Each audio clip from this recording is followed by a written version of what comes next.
Let the population equal 239. That's the population, the whole population. These three numbers, 239. Samples of size n equals 2 are randomly selected with replacement. Construct a sampling distribution and a probability distribution of the sample means. Compare the population mean to the mean of the sample means. All right, let's first construct a sampling distribution of the sample means. So what we're going to do, let's make a table. We're going to do sample for the first column and the corresponding mean as the second column. Now it says with replacement. So I'm taking samples of size 2 from this population with replacement. So one sample, I could choose the 2, then I put the 2 back, and then I could choose the 2 again. So one sample would be 2 and 2. I could pick this 2 and then the 3, and then I could pick the 2 and the 9.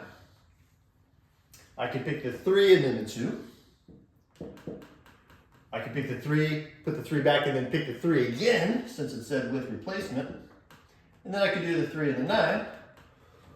Or I could do also 9 and then 2, 9 and then 3, and then 9 and 9.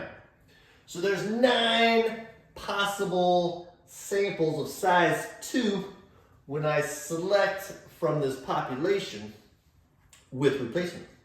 Now I'm going to find the mean of each of these. The mean is the average, so I'm going to add and divide by how many that are there. It's 2, so 2 plus 2 is 4. 4 divided by 2 is 2. 2 plus 3 is 5. 5 divided by 2 is 2.5. 9 plus 2 here is 11. 11 divided by 2 is 5.5.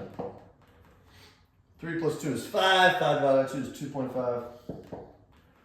3 plus 3 is 6. 6 divided by 2 is 3.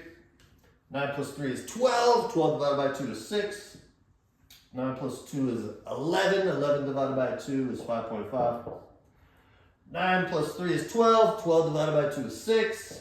And 9 plus 9 is 18. 18 divided by 2 is 9. So this is the sampling distribution of the sample means. Now it also says it wants a probability distribution.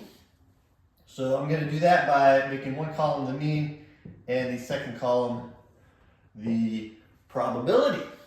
So there's 9 possible outcomes. One possible outcome is a 2. And since there's 9 possible outcomes, the probability of getting a mean of 2 would be 1/9. I could have a mean of 2.5. You can see that there's 2 situations with 2.5. So the probability of getting 2.5 would be 2 over 9. I could have a 3. There's only one 3, so that probability is 1/9. There's a 5.5 in 2 locations. So the probability of getting 5.5 is 2 over 9. There's 2 6s. So that's 2/9. And there's a 9. That would be 1/9. So this would be the probability distribution of the sample means. Then it says to compare the population mean to the mean of the sample means.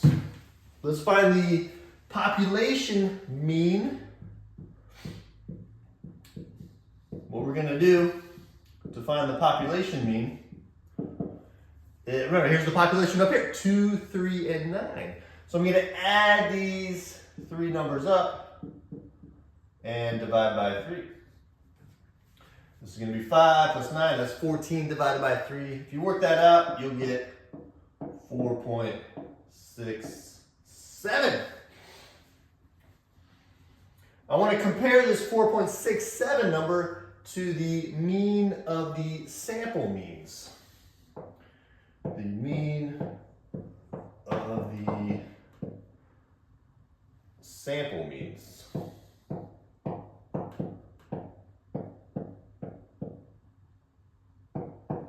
The way you can find that, here's the sample means right here. There's 9 of them. So what you can do is you can just add those 9 numbers up and divide by 9.